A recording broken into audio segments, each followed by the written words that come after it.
አምላክ በስመ አብ ወወልድ ወመንፈስ ቅዱስ አሐዱ አምላክ። በስመ አብ ወወልድ ወመንፈስ ቅዱስ አሐዱ አምላክ። ይትባረክ እግዚአብሔር አምላከ አበዊነ ቅዱሳን። የቅዱሳን አባቶቻችን ፈጣሪ አምላካችን እግዚአብሔር በቸርነቱና በይቅርታው ብዛት ለዚህ ሰዓት ስላደረሰን ስሙ የተመሰገነ ይሁን። የእናታችን የድንግል ማርያም የቅዱሳን መላእክትና የቅዱሳን አበው ረድኤታቸው ከኛ ጋር ይሁን። የተከበሩ መምህራችን መምህር አባ ገብረ ሥላሴ የገዳማችን አበምኔት፣ የተወደዳችሁ የእግዚአብሔር ቤተሰቦች ሁላችሁ አንድ አምላክ በሚሆን በአብ በወልድ በመንፈስ ቅዱስ ስም እንደምን ቆያችሁ? እንደምን ዋላችሁ? እንደምን አመሻችሁ? ቸርነት ገንዘቡ የሚሆን ፈጣሪያችን ስሙ ለዘላለም የተመሰገነ ይሁን። በመካከላችን ተገኝቶ እንዲያስተምረን እንዲመክረን ቅዱስ ፈቃዱ ይሁን። ዛሬ እንደ እግዚአብሔር ፈቃድ የምንማማርበት ርዕስ ኦሪት ዘፍጥረት ምዕራፍ 29 ቁጥር 8 ላይ የምናገኘው ኃይለ ቃል ነው። ኦሪት ዘፍጥረት ምዕራፍ 29 ቁጥር 8 ላይ የምናገኘውን ኃይለ ቃል መነሻ አድርገን የምንማማረው ብቻችንን አንችልም በሚል ርዕስ ነው የምንማማረው። ብቻችን አንችልም በሚል ርዕስ ነው የምንማማረው። ብቻችን አንችልም። እንግዲህ የዕለቱ ታሪክ ነው። በቅድስት ቤተ ክርስቲያናችን ታሪክ ስርዓት መሰረት በቅዱስ ያሬድ አከፋፈል ይሄ ወቅት ዘመነ መራዊ ነው የሚባለው። የሰርግ ወይም የሙሽርነት ወቅት እንደማለት ነው። ዘመነ መራዊ ይባላል። አሁን የካቲት 8 መራዊ ነው። እሁዱም የሚነገረውም የሰርግ የሙሽርነት ቃል ነው የሚነገረውና እሱን መሰረት አድርገን የዕለቱን ወንጌል እንማራለን። እግዚአብሔር በዕለት በዕለት ዓመቱ 52 ሳምንት ነው። 52 ሳምንት 52 ሰንበት ማለት ነው። በ52 ሳምንት 365 ቀኑ ተከፍሎ በእያንዳንዱ እሁድ ታሪክ አላትና ለነፍሳችን አስፈላጊ የሆነችውና እግዚአብሔር የመደበላት ምግብ በዚያች እሁድ ነው የምትሰጠን ማለት ነው። የ52ቱ ሳምንታት ምግብ በ52 እሁድ ነው የሚነገረው። ስለዚህ ለዚህ ለሰርጉ ሳምንት የተመደበልን ምግብ ዛሬ የሰርግን የሚመለከት ርዕስ ይሆናል ማለት ነው። በቤተክርስቲያናችን አስተምሮ ፈውስ መንፈሳዊም አንዱ የሳምንቱን ቃል እግዚአብሔር መማማር ስለሆነ ዓላማው። ኦሪት ዘፍጥረት ምዕራፍ 29 ቁጥር 8 ላይ ያለው ኦሪት ዘፍጥረት ማለት እንደምታውቁት ኦሪት ዘልደት ማለት ነው። የልደት መጽሐፍ ነው። የልደት የመገኘት መጽሐፍ ነው። የፍጥረታት ልደት የተገኘበት፣ የሰው ልደት የተገኘበት፣ የበረከት ልደት የተገኘበት፣ የጾም ልደት የተገኘበት፣ የጋብቻ ልደት የተገኘበት መጽሐፍ ነው። ጋብቻም የተወለደው ከዚህ መጽሐፍ ነው። ጾምም የተወለደው ከዚህ መጽሐፍ ነው። ብላና አትብላ መስዋዕትም የተወለደው ከዚህ መጽሐፍ ነው። ኃጢአትም የተወለደው ከዚህ መጽሐፍ ነው። በዚህ መጽሐፍ ነው እነዚህ ልደቶች ወደ 13 የሚሆኑ ልደቶች የመጀመሪያ ልደታቸው በኦሪት ዘፍጥረት ነው የምናገኘው። በዚህ ከምናገኛቸው ልደቶች መካከል የጋብቻ ልደት አንዱ ነው። ርዕሱም ዛሬ ገጥሞታል ማለት ነው። እንግዲህ በዚህ ከምናገኛቸው መጽሐፍት መካከል በዋናነት የሚይዙት የአበውን ታሪክ ነው። ይሄ ኦሪት ዘፍጥረት ከምዕራፍ 12 ጀምሮ እስከ ምዕራፍ 50 ድረስ ያለው ሙሉ መጽሐፉ በሶስት ሰዎች ትውልድ ላይ ያተኮረ ነው። በአብርሃም በይስሐቅና በያዕቆብ። እነዚህ ሶስት የእምነት ምሰሶዎች ናቸው። በአይሁድ እምነትም የእምነት ስር የሚባሉት እነዚህ ሶስቱ ናቸው። በእስልምናም እነዚህ ሶስቱ ስር ተደርገው ይነገራሉ። በቤተ ክርስቲያናችን ደግሞ ሶስቱ አስራዋ ሃይማኖት እነዚህ ናቸው። የአብ የወልድ መንፈስ ቅዱስ ምሳሌ የሚሆኑን በአካላቸው እንደተለዩ ሆነው አብርሃም፣ ይስሐቅ፣ ያዕቆብ ናቸው። ከነዚህ አባቶች አንዱ የዛሬው ርዕስ ያዕቆብን የሚመለከት ነው። አባታችን ያዕቆብ የይስሐቅ ልጅ ነው። ሚስቱ የይስሐቅ ሚስት ርብቃ ትባላለች። ሶርያዊት ናት።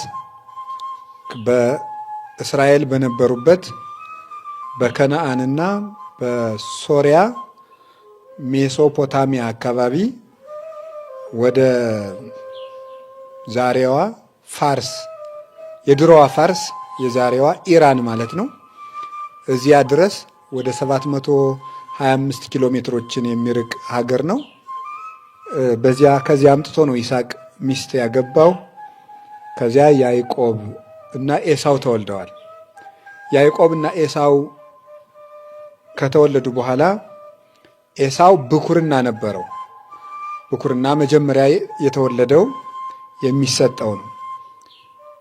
ያን ብኩርና ይዞ ሲኖር፣ ብኩርና በብሉይ ኪዳን የበረከት ምልክት ነው እና በሐዲስ ኪዳን ደግሞ የሃይማኖት ምልክት ነው። በእግዚአብሔር ያለን ቦታ ብኩርና ይባላል። በእግዚአብሔር ዘንድ ያለች ባለሟልነት ናት። ስለዚህ ኤሳው በኩር ነው። ነገር ግን ከእናቱ ጋር አይዋደድም ነበር። ደጅ ደጁን የሚውል ሰው ነበረ። ያዕቆብ ደግሞ ቤት የሚውል ሰው ነበር። እናቱን ይረዳል። ከዕለታት በአንድ ቀን ያዕቆብ ቤት ስለሚውል እናቱ ንፍሮ ሰጥታው ሲመገብ ኤሳው በውጭ በጫካ ውሎ አደን ሳይቀናው መጥቶ ርቦት ሳለ ወንድሙ ሲበላ አገኘው። ከምትበላው ስጠኝ አለው። አንተም ብኩርናህን ስጠኝ አለው። ይሄ ብኩርና ምግብ አላበላኝ፣ ምን አድርጎልኛል? ውሰደው አለው። በእግዚአብሔር ምለ ስጠኝ አለው። በእግዚአብሔር ምሎ ብኩርናውን ሸጠለት። ይህንን ብኩርና ከሸጠ በኋላ ይስሐቅ አረጀ። አርጅቶ ከዕለታት አንድ ቀን ፀሐይ ሲሞቅ ኤሳውን ስለሚወድ ልጄ የመሞቻዬ ጊዜ ደርሷል፣ ምግብ እንደምወደው አድርገህ አውሬ አድነህ አዘጋጅተህ ስጠኝና ያን በልቼ ልመርቅህ አለው። ቢቸኩል የአደኑን ልብስ ትቶ የዘወትር ልብሱን ለብሶ ሄደ። ይህንን ርብቃ ትሰማ ስለነበር እሷ ደግሞ ያዕቆብን ስለምትወድ ልጄ ይቺ ቀን የበረከት ቀን ናት፣ አባትህ ለኤሳው በረከት እሰጥሃለሁ ሲል ሰምቼዋለሁ።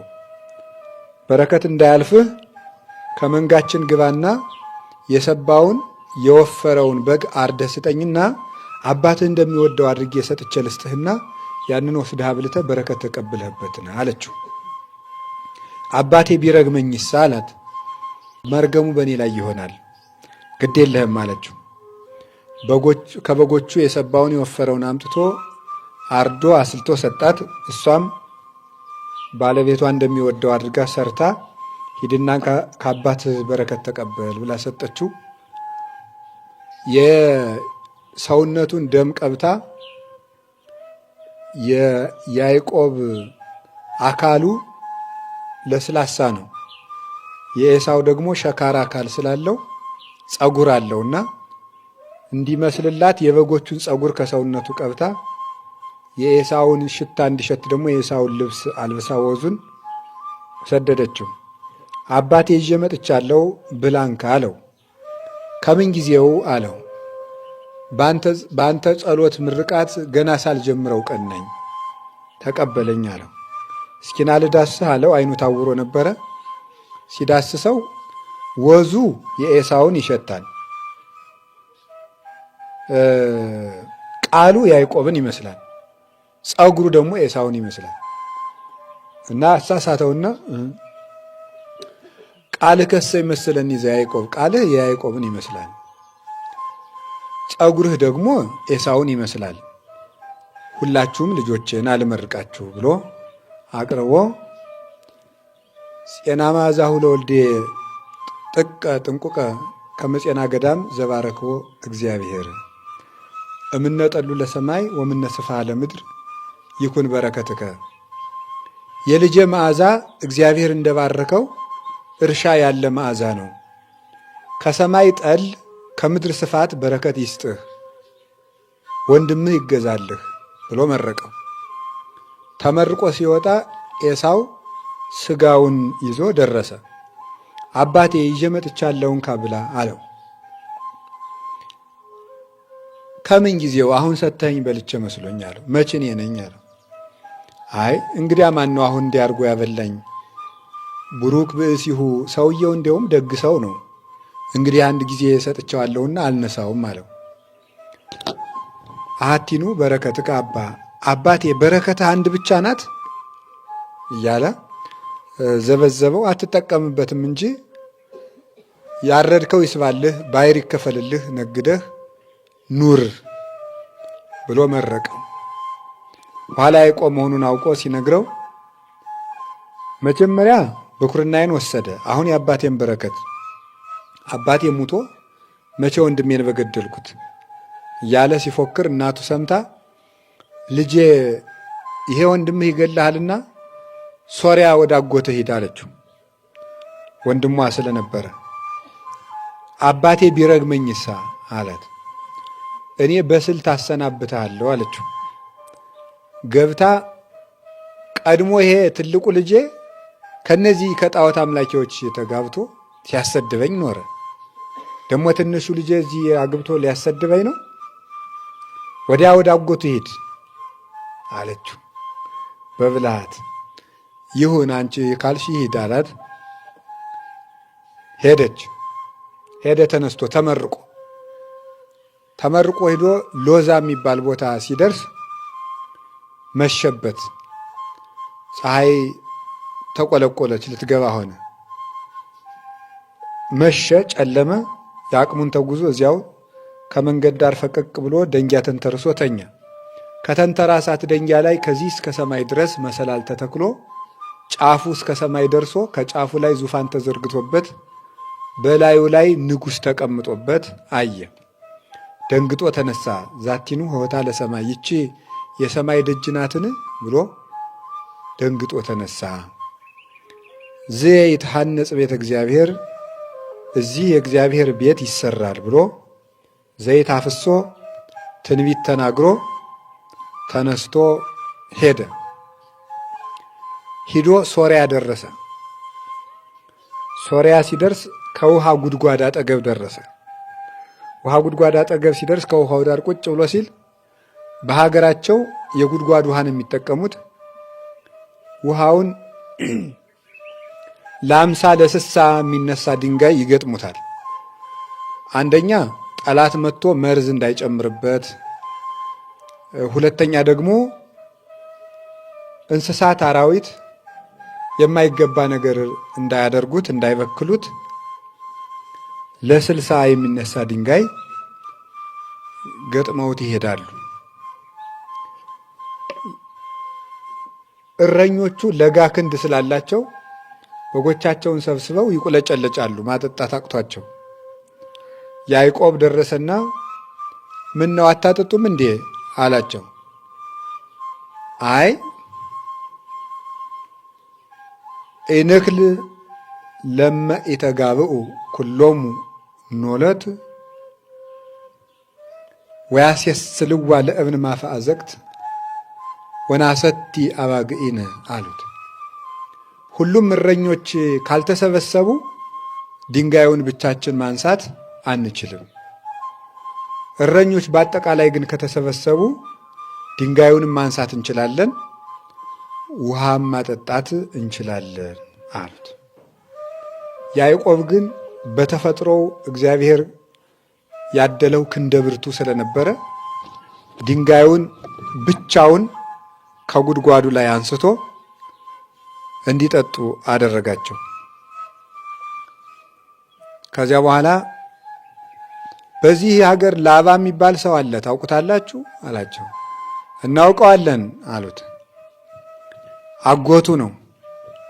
ልጆች አሉት አለው። እንዲያውም አሁን ሴቲቱ መታለች አሉት። ራሔል እየሮጠች መጣች። አይቶ ወደዳት። በዚያ ጊዜ ሃይማኖት ከሚጠፋ ስጋዊ ሕንፃ ቢፈርስ ይሻላል ተብሎ ዘመድ ከዘመድ ይጋባል። ያጎቱ ልጅ ናት። ወደዳት። ሚስት ትሁነኝ ብሎ አሰበ። ገብቶም ከቤት ወሰደችው። አባትሽ ደህና ነው? ደህና ነው። እቤት ተቀመጠ። ይችን ልጅ አጋባኝ አለው። 7 ዓመት ተገዛልኝና ልስጥህ አለው። 7 ዓመት ተገዛ። 7 ዓመት ሲያልቅ ትልቅ እያለ ትንሽ ስለማይዳር ትልቂቱ ደግሞ መልከ ጥፉ ነበረች እና በሰው ሰውኛው ባል አላገኘችም።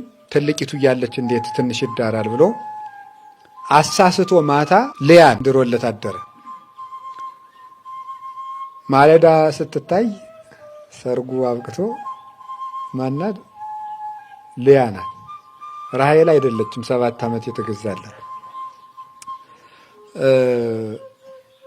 እንዴት እንዲህ ታደርገኛለህ? ራሔልን ድርልሃለሁ ብለህ ሲያበቃ ሲለው እንደገና 7 ዓመት ተገዛና ራሔልን እሰጥሃለሁ አለው። 7 ዓመት ለራሔል ሆኑ።